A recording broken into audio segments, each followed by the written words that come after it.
Today on Mother Mayhem. I'm really sorry to know this is your story, but what I want to assure you of is that this isn't where your story's going to end, my friend. What's happened to you and how you've been treated is so painful. And it sounds like you felt it in your body your whole life, but it only began to take shape and have words for it until recently.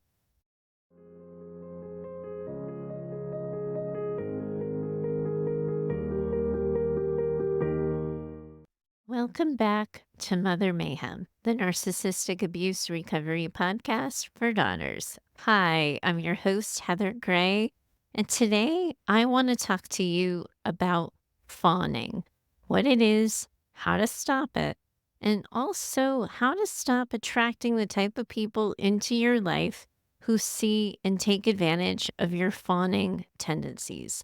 In other words, today's episode is specifically for, let's just face it, most of you listening, most anyone who's a survivor of childhood narcissistic abuse will have, at some point or another, at least tried fawning as a way of getting through hard moments and periods of conflict or tension. Today's listener question about this comes from Charlotte, and I named her after Charlotte York in Sex and the City. Anyone familiar with the show that knows the character of Charlotte, well, she was always the one who was in love with the idea of love and marriage. She also strove to keep herself and everyone around her always walking on the sunny side of the street. She hated tension and conflict, and she always tried to be optimistic and positive about everything. She was the proverbial queen of giving people the benefit of the doubt, and she regularly tried to turn herself into a pretzel so she could be whatever she thought anyone around her wanted or needed her to be. Now, fawning is a relatively new term in trauma and recovery work, but the way I see it, Charlotte York was fawning before fawning became a new thing. Now, before I go any further or I head down any rabbit holes about this, how about I introduce all of you to our listener, Charlotte, and then I can find you guys on the other side. Now, for Charlotte, our listener, it's her dad who's the narcissist. But as you will all be able to hear, there are so many similarities and crossovers. Anyone listening who, like Charlotte, has a narcissistic dad, I want you to know that you all belong here too, and you are welcome to be here. I'm glad to know that you're finding the show and that the conversations we're having are helpful. So, here's Charlotte. Heather, thank you for your podcast. It's been revealing and healing for me. I admit I'm not the daughter of an NPD mother. I'm the daughter of an NPD father. It might not be an exact one-for-one correlation. However, I started from nothing. No insight on NPD or survival thereof, and this material is speaking to me. I hope it's okay that I'm writing, given that I don't 100% fit your niche. Just that you said that, Charlotte, proves to us that you belong here because that's the thinking of most daughters of narcissistic mothers. So, yes, welcome, welcome. Background on me and my family dynamics. I am the second of 4 children, 3 girls, and the youngest is the boy. I bet you can guess who the golden child is. From a very young age, beginning of my real memory, I have had an anxiety-ridden relationship with my dad. I remember him making up stories, accusing my sisters and me of something like leaving a tissue on the windowsill at the age of 4 or 5, then deciding it was 100% me and getting mad at me because I denied it. In high school, he accused me of being at my boyfriend's house in the middle of the afternoon when I was clearly at school. The argument would ensue, and I would be sarcastic and get into trouble for rolling my eyes and stomping up the stairs, all in an attempt to defend myself. It wasn't me. I was at school. But maybe if you don't worry about your boyfriend, your hair, your music, your friends, your grades, your room, your attitude, and all of that would be better. I mean, never mind that I didn't feel seen, heard, safe, or loved. I was bullied. He was never ever physically abusive towards me or my siblings. As the superstar narcissistic that he is, he celebrated us in public and turned on that charm at all the right times. My older sister is and was sort of a bitch in all the right ways, meaning she was born with a sense of back off. I don't deserve that. My younger sister wasn't loved or cared for by him, but also was not quite picked on. My brother is clearly the golden child. My mom enables my dad and is also very loving and supportive to me. She's defended me a couple of times in the past to the point that my dad walked out and was gone for weeks. She never made me feel like it was my fault. She, in my eyes, is an angel who I love dearly.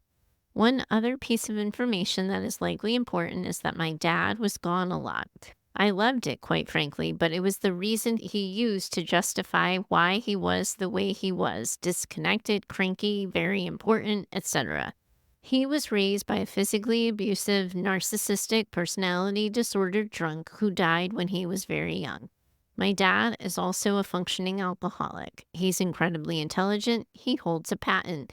He is either loved and celebrated or despised. I want to love him so much. I have loved him many times. I worked side by side with him on a pipeline as a laborer to help pay for my college tuition. I thought that would garner some respect. It instead seems to have amped up his attacks. An example of how he's behaved towards me in my adult life is when I graduated college, first one to do so in my immediate family, and second one to do so in my extended family. Instead of my family coming to my ceremony, my sisters and I traveled to visit them. They were in Texas. I was exhausted from finals and was also sick with a common but pretty awful cold. When we got off the plane, I accidentally turned into the men's bathroom. Embarrassed, I looked at my family and smirked, and he said to me, "Is that what you learned in college, to use the wrong bathroom?" I could go on and on with examples, but I'll take it straight to what happened to make me search for help. My mom had a lung cancer diagnosis about 4 years ago. I'm the medical power of attorney and their keeper, if you will. I'm the only local child. You won't be shocked to know that they moved within 10 blocks of me about 20 years ago. He knows I'm a sucker, aka scapegoat. I was, of course, at their beck and call. We had a confrontation in front of the hospital about 2 years ago, and I stood my ground and asked him why he treats me this way. "Can you imagine talking to any of your other children the way you talk to me?" I asked him, and he said he does it because you're here. I replied, "I am for now, and if you want me to continue to be here, you'll knock it off and never treat me this way again." Good job. Good on you, Charlotte. He made the only apology he knows how to make, and I accepted it. And things were sort of trucking along for a while. Things got a little bit better. He seemed to have lost at least a little bit of his fight in his old age. He's 76 now. Is he a narcissist? Yes. Does he suck all the energy out of the room? Yes. Have I been a diagnosed insomniac since I was 12? Yes. Am I wired for trauma, and am I hypervigilant and all of those things you talk about? Absolutely. All of this to the nth degree. Was I aware of this until 3 weeks ago? Nope, I wasn't aware. Until my mom forgot to hang up the phone and I heard an unfiltered version of what my dad truly thinks of me. I crumbled and I cried so hard at the hurt and the pain I felt. I vented to my mom and I saw the sorrow in her eyes. It occurred to me that he probably does this all of the time because she got small and sorrow-filled. I told her I would be avoiding him, that I won't be his punching bag anymore. It wasn't until I had a very random conversation with someone I normally would not even be around that I realized this is clinical. This person said something, not to me, but in my earshot, like, "I grew up with an NPD. I know when I'm being manipulated." I took a risk and I reached out to this person a couple of weeks after this episode with my dad, and I asked some random questions. He was so helpful and thoughtful, and I am forever grateful. He made me realize that this isn't just that my dad's a jerk, but that it's a real thing. When I started looking for help, I found your podcast. I'm 53 and I'm finally able to attribute my hypervigilance and constant need to perform and prove my self worth to myself, really, and insomnia and high cortisol to the root cause. I've learned so much, and this is no joke. I can see colors more clearly. I can actually see the sparkle of the sun off the tree leaves. Fortunately, I have a great picker, and my husband is in this with me. I've not yet found a therapist, but I'm working toward that one once I get myself to the point where I feel like I'm worthy and too can handle it. The other fortunate thing is that I've accomplished quite a lot. It feels like being raised by an NPD has pushed me to continue striving and improving. Perfectionism? Perhaps. And I really believe that this is part of the reason he picked me to bully. Like I'm the one to beat, and I'm the one threatening his grandiosity. I'm intelligent, funny, cute, capable, successful. He hates that more people in a random public setting know me than him, etc. I know all of this, but I don't feel it. And the exhaustion that comes from picking myself up after I engage in sabotage, sometimes self sabotage, simply isn't sustainable. I've gone very low to no contact with my dad, and I was even able to avoid him on Father's Day after the socially required breakfast I had with him and my brother. My brother, by the way, is further along in this journey than I am and was very happy to know that I have realized and what I have woken up to. He makes me feel safe and legitimizes my story about what my dad does and how my dad treats me. I've explained to my mom that I'm avoiding him and I will for a long time, and she supports that. I commented that I need to feel like I'm great. Yes, you do. I don't know if she truly understands this, like I'm done. And of course, we have weddings and family gatherings coming up that will be really hard. And it'll be hard to maintain the relationship I want to have with my mom while avoiding him. Your conversation modeling is helpful. I recognize that I'm the scapegoat to a lot of people. The sneak attack, as I call them, is not something that only my dad does. My sister, the younger one, has done this to me. My husband's childhood friend, with whom we've had great times, has done this very recently and very egregiously. I assume the fawn role and shrink. I'm left with the baggage you know all too well, and I, of course, try harder to do more for them, to talk extra kindly, etc., etc. Many people have done this to me. It's on repeat. I'm learning to put a wall around individuals who don't respect me instead of building a wall around me. Gosh, Charlotte, I love that. I love that line, and I love that you are coming to see that for yourself. I'm going to be talking about that more later, too, I think. However, I want and need to be able to protect against this in the future. My question to you is this: how do I transform myself away from the fawn role and toward the person who puts off the I deserve respect vibe? In my mind, I can't quite give off that vibe until I actually believe it. Does that come with time and a brain rewire? I practice things to say and try to be a little bit more prepared than I have been. But as you know, this hypervigilance is exhausting. I believe this will be the main focus of my future therapy sessions. Thank you for bringing me as far as I've come. Oh, okay, everyone. Charlotte. I am so glad you felt comfortable enough to reach out and ask for my help. I know it's not easy for daughters of narcissists to feel like they belong anywhere or everywhere unless they fit every single item on a checklist. And it's so important to me that you know you belong here. And I know the Mayhem community is with me when I say this. I believe you. They believe you. I see you and they see you. But also, Charlotte, they feel you. They really feel you, because so much of what you have just described in your letter will have them saying and feeling, yes, me too. And of course, I'm really sorry to know this is your story. But what I want to assure you of is that this isn't where your story's going to end, my friend. What's happened to you and how you've been treated is so painful. And it sounds like you felt it in your body your whole life, but it only began to take shape and have words for it until recently. What really sounds painful is how hard you got smacked down with this reality check after a lifetime of service for your family, caregiving for them, bearing the brunt of everyone's everything. I am so sorry that you have been through so very much. And while you might not have a word for it, an understanding of it, it does sound like your dad is the devil you knew. You could see him coming. He was predictable in his unpredictability. And at some point, you probably knew there was no pleasing him. You might have kept trying to minimize damage or the force of a strike, but you knew for most of your life that he simply wasn't safe.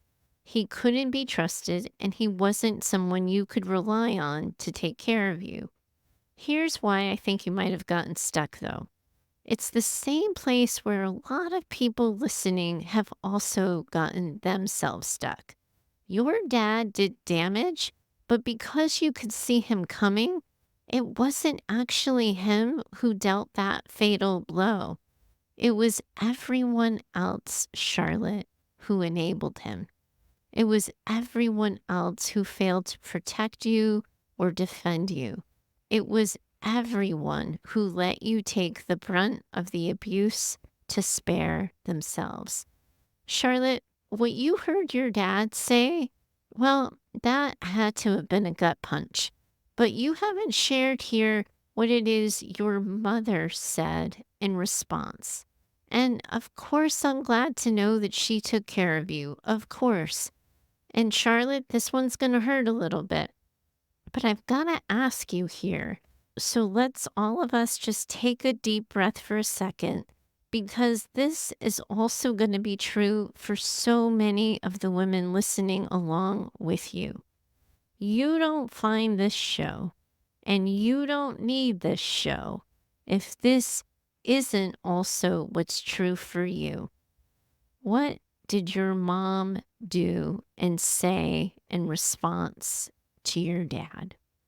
What did any of them ever say to your dad about how he treated you, talked to you, or talked about you? Because here's the thing, Charlotte, and here's the thing, every one of you listening. Trauma isn't necessarily simply what happens to us. Lots of bad things can happen to us. Trauma becomes trauma oftentimes because it's what happens to us in the absence of a witness. When our pain and our experience isn't seen or validated, we internalize that pain as something we're deserving of. If something happens and no one is telling us that it's awful, that it sucks, that it isn't our fault and we didn't deserve it, well, we tend to assume that we might deserve it. When all of those awful things happen in the presence of other people and no one, not even our other parent, says anything, we assume they agree with what's being said and how we're being treated. Sure, you can look back at these 50 plus years now and you can see your dad, but that isn't where your trauma started. It happened for your entire life, and no one really intervened.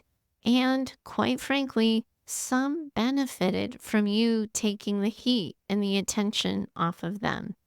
When this happens and you're only 5 or 6 years old and no one defends you, it becomes who you think you are. When no one protects you or works to put a stop to it, you internalize the idea that you aren't worth fighting for. You don't know that that is just like a false story that you've internalized. You internalize that message, and then you end up moving through the world as if it's a fact. So if your own family can think of you in X, Y, or Z way, of course everyone else is going to too. So as a growing person who becomes an adult, you come to expect it. It feels normal and like what you deserve, So you don't really notice at first when other people, not even your family, start to treat you in that same way. You don't notice treatment that's consistent with how you have always been treated.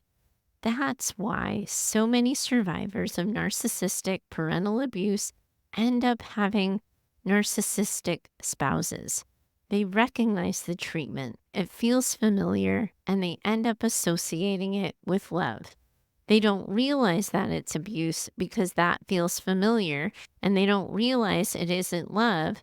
They only recognize the abuse, and they have felt that way, and they have felt like they've deserved it for so long that they have decided for themselves that that's as good as it's likely going to get for them, and that's all they deserve. And I know you said that your mom defended you a couple of times or two, and y'all dealt with his like silent treatment for a couple of weeks, but nobody at any point in time said, knock it off. She doesn't deserve this. Not on my watch. You don't get to talk to her that way. We're not going to be participating in this as a family any longer. I have to be honest with you here. It's hard for me to say this to you because I know that your mom has gone a couple of rounds with the cancer thing and she has been through a hell of a lot. But also, you are the one who wrote me this letter, and you are the one who's looking to have a better understanding of herself. And I can't help you do that unless I also help you see your mom's role in this. She enabled your dad, Charlotte. She didn't protect you, and that made little girl Charlotte think she wasn't worthy of or deserving of protection. Back in episode 15, I did an episode about enabling dads. In your case, it was your mom who enabled your narcissistic dad. But I think you're going to find a lot of the things that I talked about in that episode to be true for you too. The way this all went down, Charlotte, it also left little girl Charlotte thinking that she had to do absolutely everything herself. She had to protect herself. She had to take care of her family. She had to, she had to, she had to. I see how now, as an adult, you see some of this really clearly. And likely, I imagine you wish you had done some things differently. But you have to remember here for a second, you are looking at everything with hindsight. So whether we're going back 3 weeks, 3 months, or 3 decades, you have to remember that you did the best you could with the tools you had at the time. That, my friend, is how you start to show yourself grace. You can't look back on times when you were 5 or 6 or 8 or 9 with your 50 plus years of experience in the world and your newfound understanding of narcissism and think that you coulda, shoulda, woulda done anything differently because when you were 8 or 9 or 10 or 12, you didn't know what you know now. And you have to remind yourself of that and not hold yourself to the expectation of doing something different with knowledge you didn't have at the time. Now, I want to help you connect a really big piece. I want to walk you through the questions you had for me about fawning. I really hear in your letter that you are developing a clear understanding of the dynamics at play. You have a lot of the pieces already on the table, and intellectually, I think you understand a lot of this. Where it sounds like you're struggling is in really feeling it. That's why you're experiencing so many disconnects from what you intellectually know and what you feel. I also want you to know that what I hear in your words is that trauma brain's informing a lot of the stories you have about yourself and your situation. Trauma brain, as I refer to it here on Man, is that part of you that's wired for protection. Not just protection from risk or abuse, but also protection from really feeling all of this. And I imagine that you're hoping if you can just understand it, if you can just put the pieces together and do this whole thing differently, that you can spare yourself more hurt and more discomfort. Also, though, I just have to remind you here, you've had more than 50 years on the planet to perfect your ability to fawn. The recovery part, the working through it part, the connecting to wise mind part. Well, at the time you wrote this letter to me, you were only a few weeks into this. And by the time this episode is published, you will have collected a couple of months of recovery behind you. But a couple of months compared to several decades of being on the receiving end of abuse and disrespect, well, unfortunately, for right now at least, the scales are still unfairly tipped against you. If you don't mind, I just want to take a couple of minutes here to catch you up a little bit further. First, let's just do a quick review of what we're talking about when we're talking about these trauma responses. The brain, when encountering traumatic, scary, or dysregulating triggers or circumstances, will typically have one of four responses: fight, flight, freeze, or fawn. When someone's in fight mode, they're guarded and they're protective. They sometimes shoot a dagger before someone even fires a shot, or they're quick on that trigger, reacting kind of forcefully when they perceive that they might be under attack. When someone goes into flight mode, though, they're running away from the situation. They're closing off. They're guarded. They're distanced. When someone's frozen, they're numb. They're unable to really move or speak. They can't attack and they can't defend themselves. They can't run and they can't stay present in the moment. Fawning is also protective, but whereas fight, flight, and freeze can disrupt a relationship, fawning is really about preserving peace, avoiding conflict, not taking up space, and not causing a disruption in any kind of way. Now, all of these are trauma responses. They're things the brain has learned to protect itself with. Fight, flight, freeze, they're often reactive.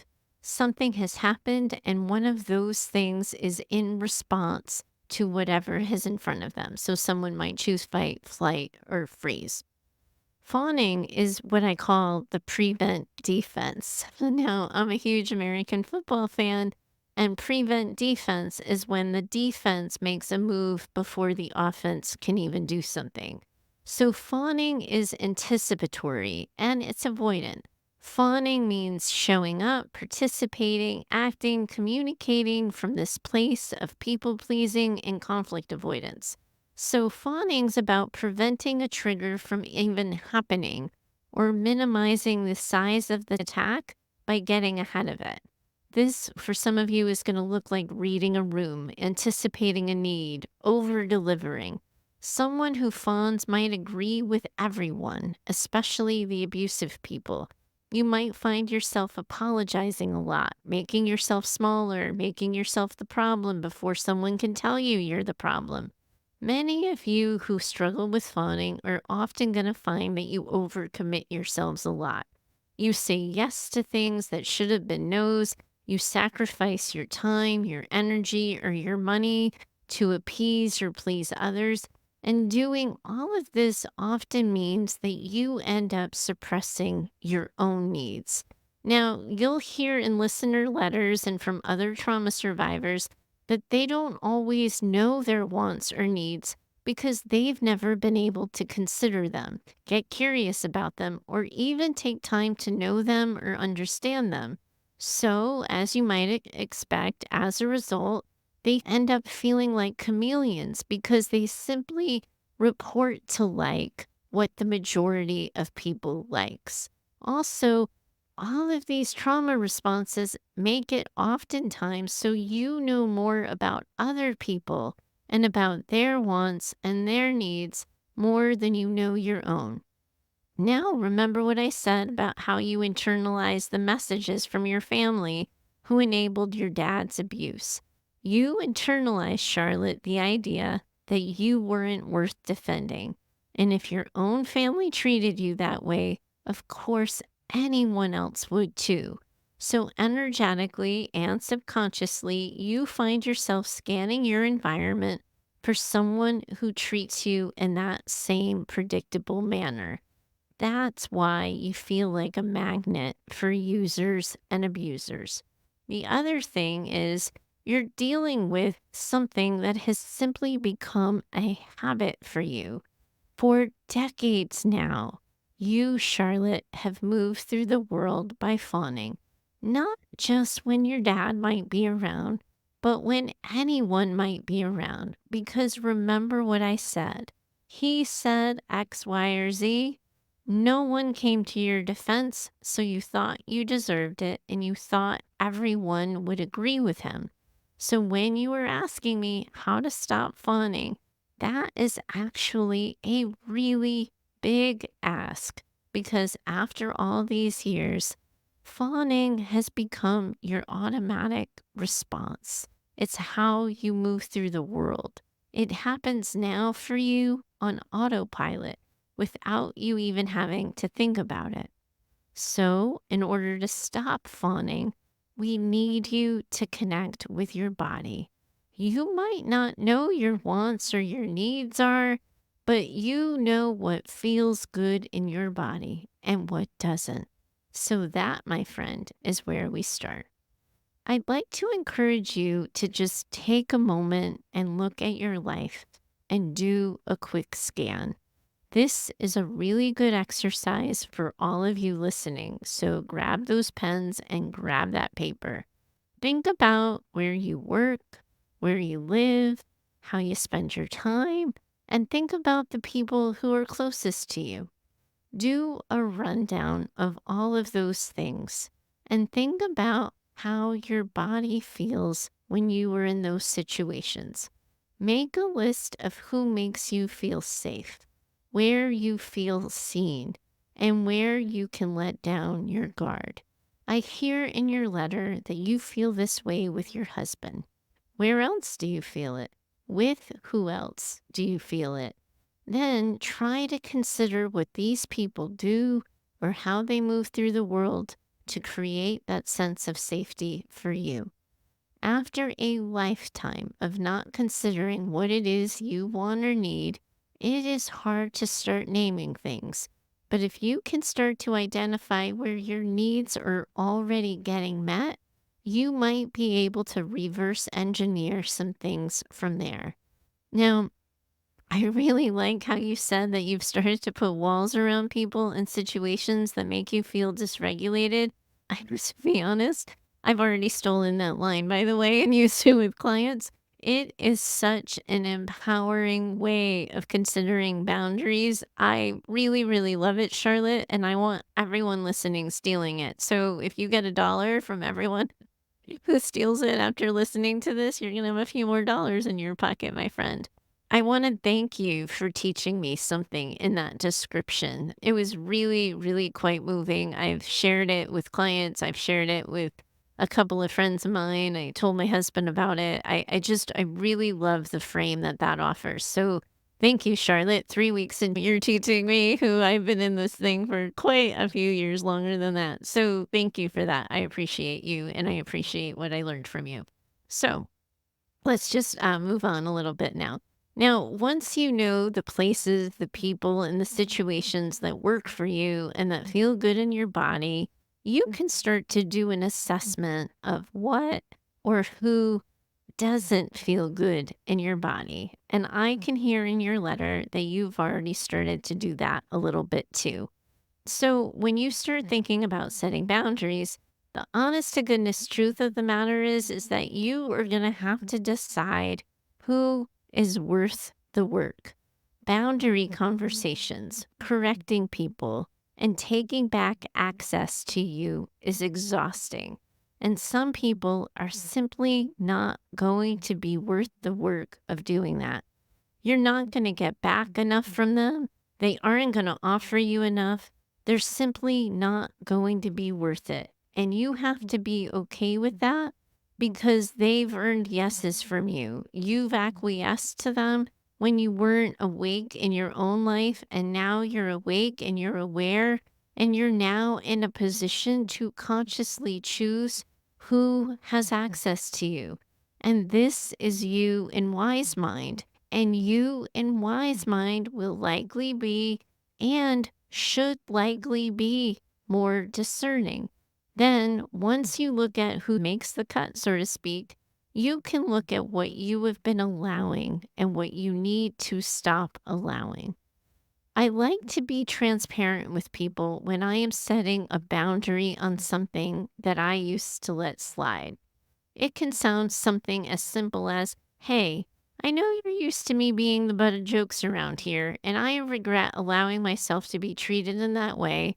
I know I let you think that that was okay and that I wasn't bothered, but I am bothered, and I have to ask you to stop talking about me or treating me in that way. I like to think of these situations in a very kind of matter of fact way, if you will. You're not confronting people. You're not even telling them how they made you feel. You're just teaching them how to be in relationship with you going forward. And I think sometimes we think about conversations like this and they can really get to be built up to be more than they are. And they become these really big things and you daughters are really good at creating a lot of buildup around it. I like to keep it a little bit simple. I used to allow this. Now I don't. I'm letting you know. If they push back, just acknowledge the discrepancy.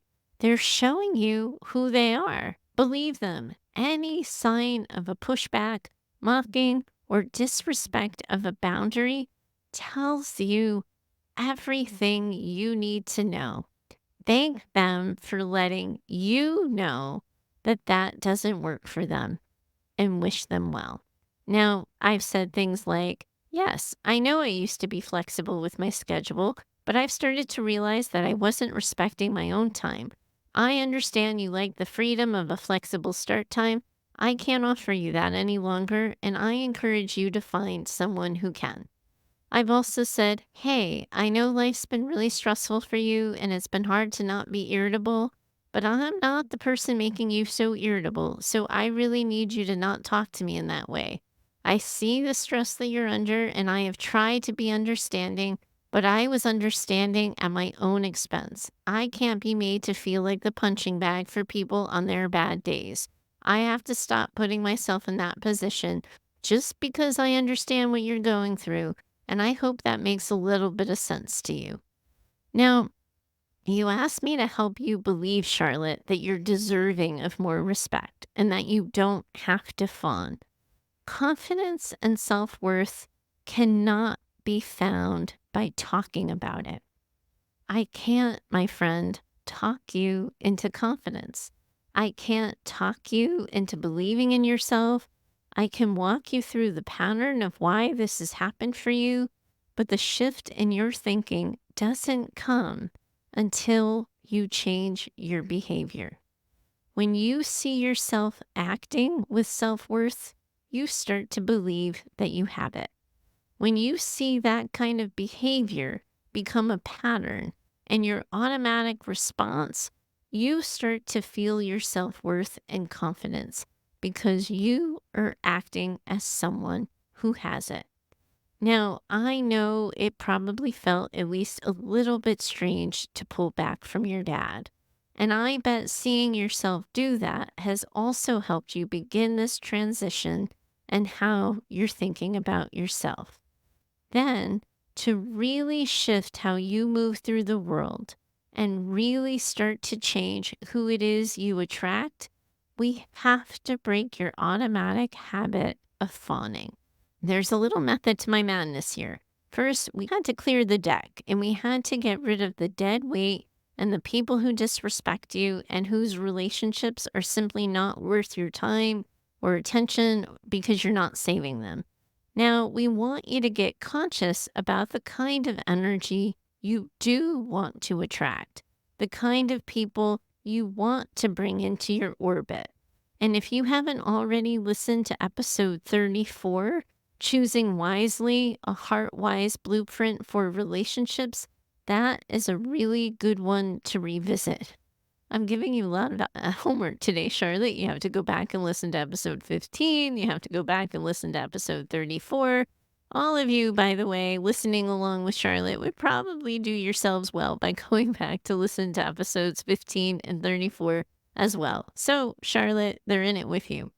That episode in particular, episode 34, that is going to walk you through how do you choose new people more consciously. That episode at the time was specific about choosing a love partner, but it really works for anyone that you want to attract into your life. It also, I think, works to help you detract people that you're not interested in having in your life. Then I have to be honest, this is where the healing part of the journey can get really tedious and tiresome. You know you move through the world fawning. You know you don't want to do that anymore. You want to be present. You want to have healthy boundaries and you want to make healthy connections. So we want you to first invite trauma brain out. Trauma brain is the part of you that protected you. It had your back. It taught you to fawn as a way of protecting yourself from the abuse, but you don't need it anymore. So we have to get you to bring trauma brain out so that we can thank her. Thank her for having your back. Introduce her to your wise mind. Let her know the danger's past.